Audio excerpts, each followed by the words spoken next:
Attacks may be made in many ways, with bombs or with biological weapons. This might be one form of biological warfare. Biological warfare? What do they expect me to do about it? It's not my headache. You're wrong. You had better find out the facts about biological warfare, or BW. Welcome back to the Truth Factory. Let's talk about Ukraine. The government and mainstream media is saying, or strongly implying, that Putin is just a crazy guy, invading Ukraine spontaneously for no excusable reason, and that this justifies the US getting involved in bankrolling another foreign war with your tax dollars. And any other narrative, according to the US military, is just Russian disinformation and propaganda being pumped out by evil bots and troll farms. Don't question the narrative, don't think for yourself, believe the ever-changing story that the mainstream news and your government tells you to. But wars have two sides, and this is a side that your government doesn't want you to know about. According to the Russians, Putin had ordered his military to seek and destroy US-funded deep state biolabs engaged in top-secret zoonotic and infectious disease research in several locations across Ukraine. And the original airstrikes do match up fairly consistently with the supposed locations of these bio-research facilities. However, the US and the EU and unnamed Ukrainian officials denied any rumors that there were US-funded bioweapons labs in Ukraine. The media and fact-checkers, rather than doing the bare minimum amount of research to actually fact-check this, called it debunked. Talking about that would be Russian President Vladimir Putin. He is addressing his people right now, and basically, I mean, it's all in Russian, so we don't have a translation for you, but I can tell you what he is saying. Not that I speak Russian. Russia has a history also of inventing outright lies like this, which is the suggestion that the United States has a chemical and biological weapons program, or Ukraine does, that they're operating. Russia is the country that has a chemical and biological weapons program. So the objective was to make clear the inaccuracy of the information, the misinformation they're trying to put out. The initial response was just to deny it and hope no one looks further into it. Yet here I am, looking further into it, at these actual contracts signed by the Department of Defense and the Ukrainian Minister of Health for these labs.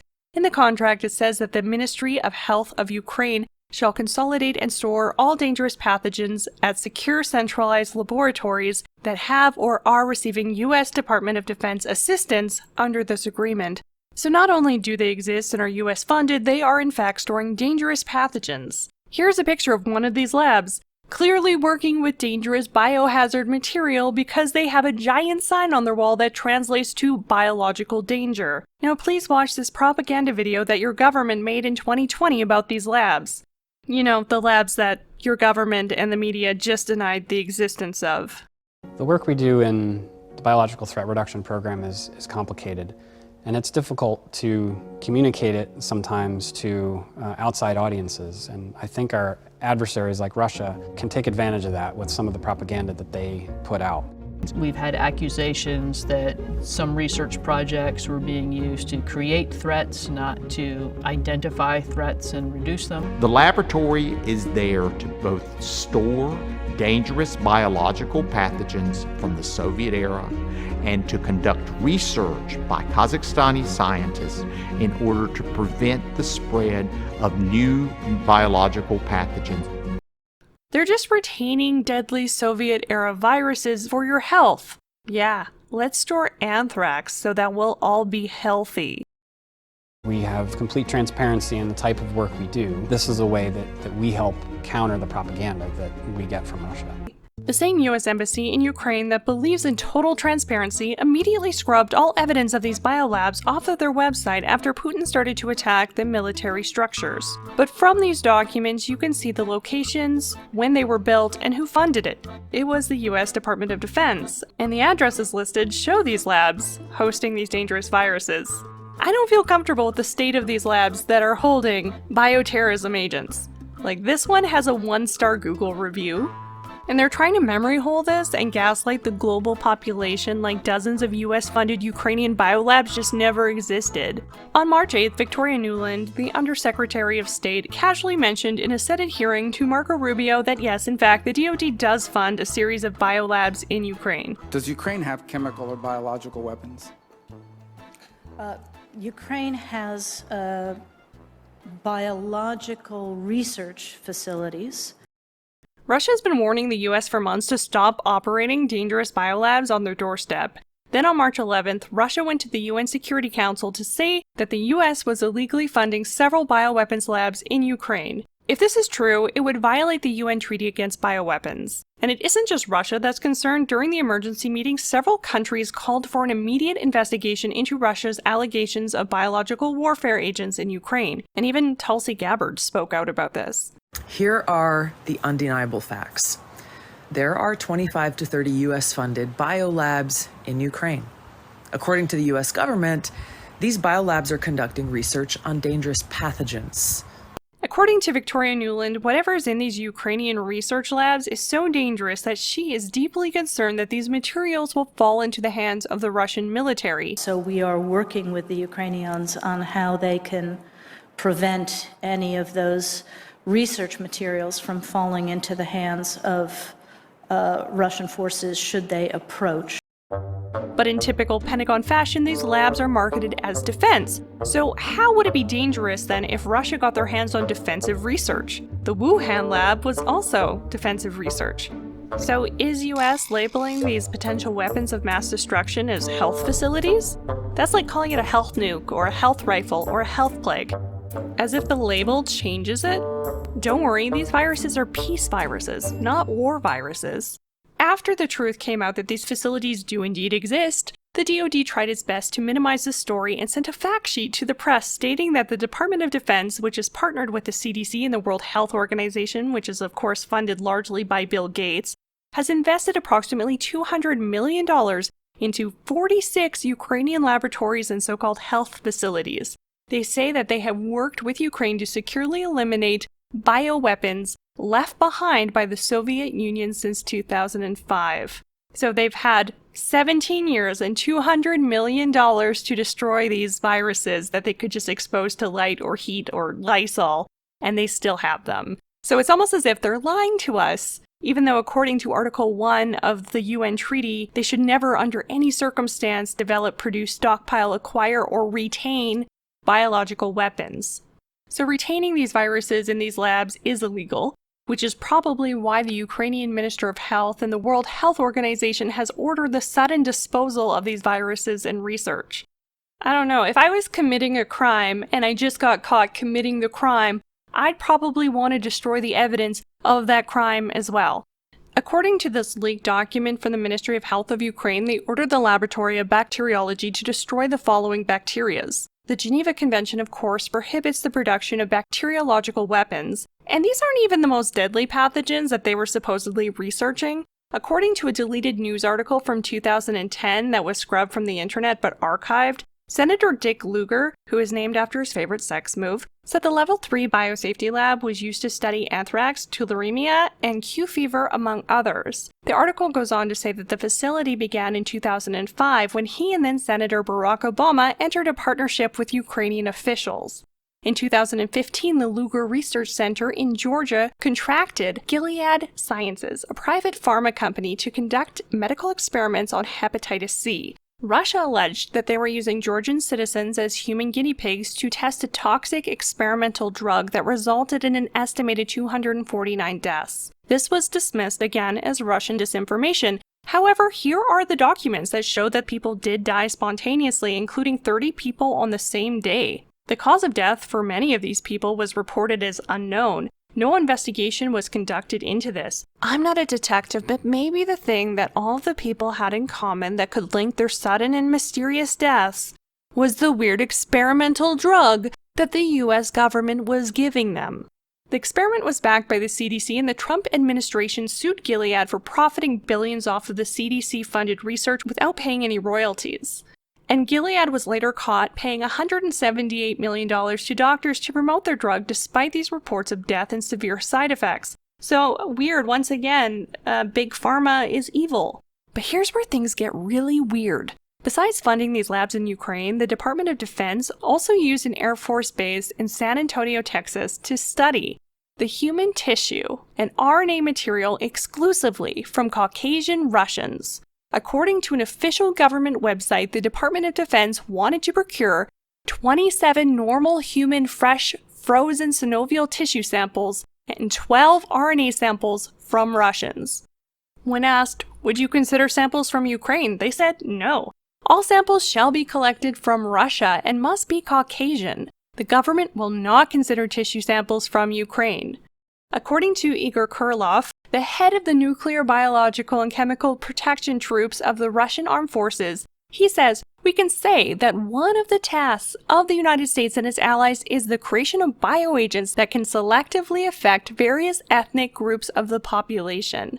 Now, I wonder if this is the evidence, materials, that have been destroyed right now under the orders of the World Health Organization and the Ministry of Ukraine. Because if biological weapons were being created to target a specific ethnicity, that would clearly violate the UN's treaty, and it sounds like a conspiracy to commit ethnic genocide. There is nothing defensive about that.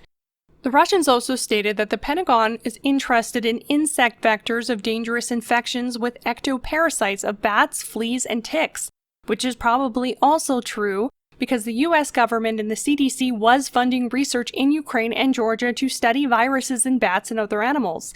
And this type of research goes back decades. In 1981, the US Army calculated that they could kill 625,000 people for just 30 cents per death by using mosquitoes infected with yellow fever and tularemia aerosol attacks. And even today, many of these viruses and bacteria being held in these labs are classified as bioterrorism agents by the CDC. Specific species of mosquitoes have been collected in Georgia and tested at the Luger Center. After their project in 2014, this mosquito breed was discovered in West Georgia where it hadn't existed prior, and they started to spread to neighboring countries such as Turkey and Russia. Between this and the Crimea River being dammed off, the ever-encroaching NATO around Russia's border, this was only a matter of time, especially after Zelensky said in April that if they couldn't join NATO, they would be acquiring nukes.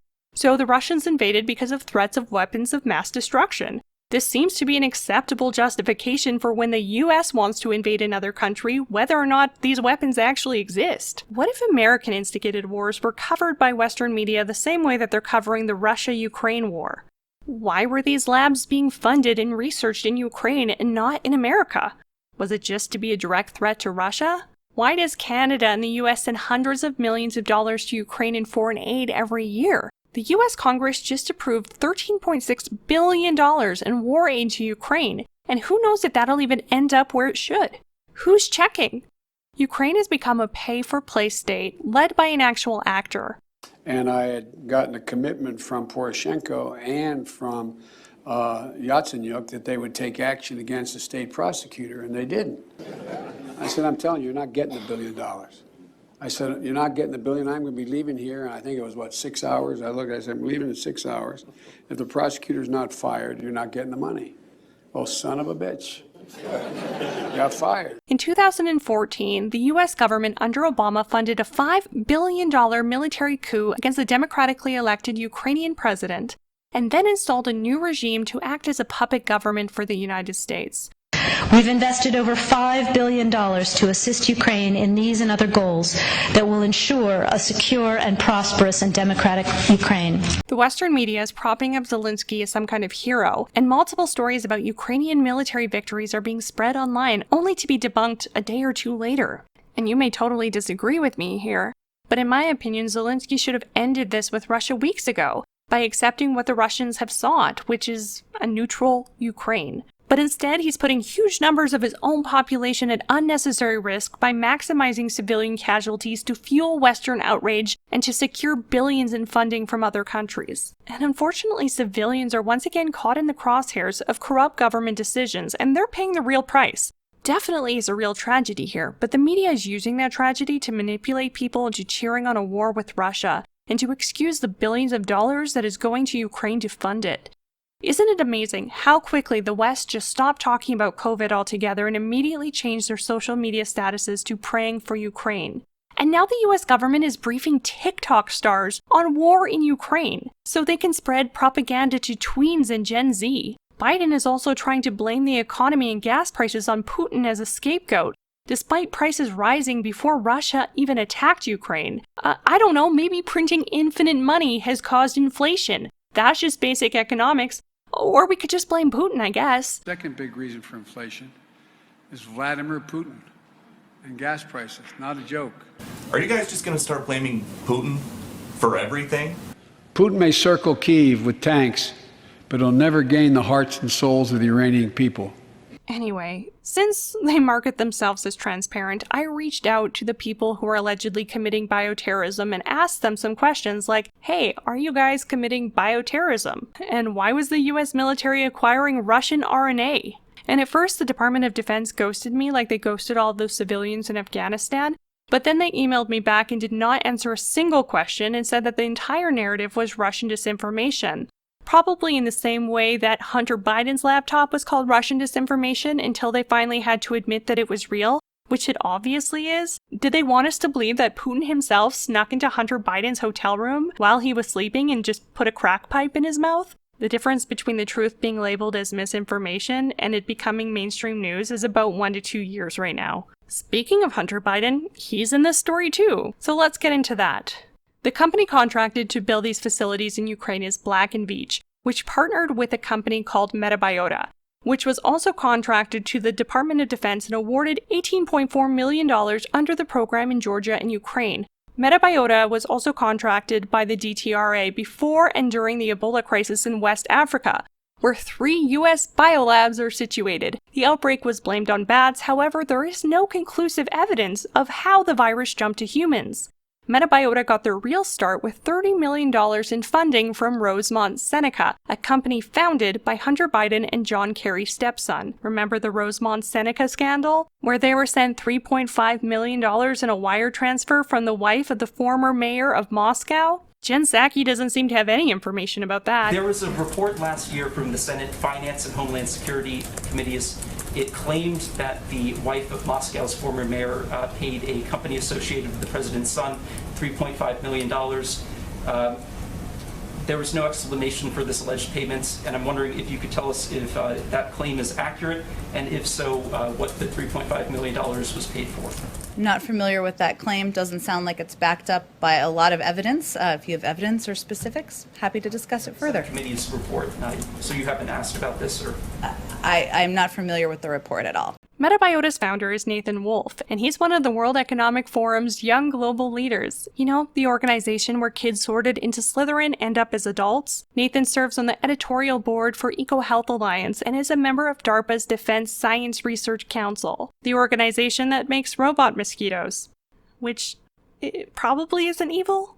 He's received millions in funding from DARPA and Google. In 2013, Wolfe wrote a book called The Viral Storm, The Dawn of a New Pandemic Age, where he thanked his friend Jeffrey Epstein and Boris Nikolak, who was named Jeffrey Epstein's successor upon his totally not suspicious death. In 2015, Metabiota, EcoHealth Alliance, and the Wuhan Institute of Virology all worked together researching viruses from bats in China. Remember when Anthony Fauci was forced to admit that the NIH had distributed nearly $600,000 to EcoHealth Alliance, which went to China's Wuhan Institute of Virology to study coronaviruses?